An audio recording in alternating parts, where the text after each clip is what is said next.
Hello കൂട്ടുകാരെ, ഈ ഒരു ചെടി കണ്ടോ? ഈ ഒരു ചെടി ഞാൻ കമ്പ് നട്ടിട്ടുള്ളതാണ് കേട്ടോ.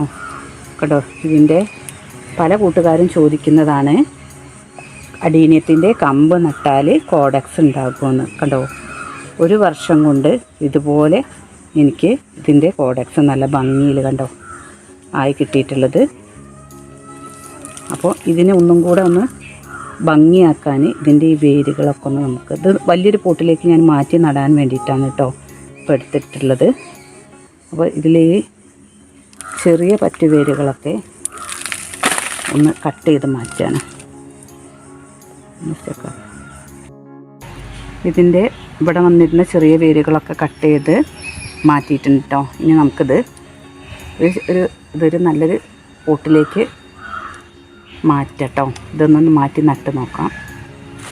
ഇവിടെ ഈ ഒരു സിമെൻറ്റിൻ്റെ ചട്ടിയിലേക്കാണ് കേട്ടോ ഞാൻ ഈ ചെടി മാറ്റുന്നത്.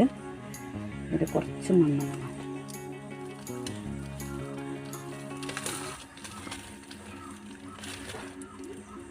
ഫുള്ള് മണ്ണ് ഞാനതിൽ കളയുന്നില്ല, ഇപ്പോൾ അടുത്ത് മാറ്റിയിട്ടുള്ളതാണ്, അതുകൊണ്ടാണ് ഇത് ഫുള്ള് മാറ്റാത്തത്. അപ്പോൾ അടീനിയത്തിൻ്റെ കമ്പ് നട്ടാലും നല്ല രീതിയിൽ വളർന്ന് കിട്ടും, കോഡക്സ് ആയിട്ട് തന്നെ കിട്ടും. തൈ നടണം എന്ന് തന്നെ മാത്രമല്ല കേട്ടോ.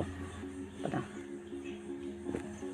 ഇതിലേക്ക് നട്ട് ഇനി കുറച്ചും കൂടെ മണ്ണിട്ട് കൊടുക്കണം.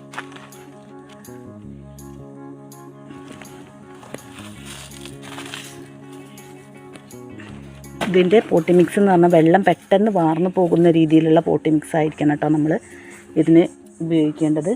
നല്ല നീർവാർച്ചയുള്ള മണ്ണായിരിക്കണം, ഇല്ലെങ്കിൽ അടീനിയം നല്ല കട്ടിയുള്ള മണ്ണാണെങ്കിൽ അടീനിയം പെട്ടെന്ന് വെള്ളം കൂടുതലായാൽ ചീഞ്ഞ് നശിച്ചു പോകും കേട്ടോ.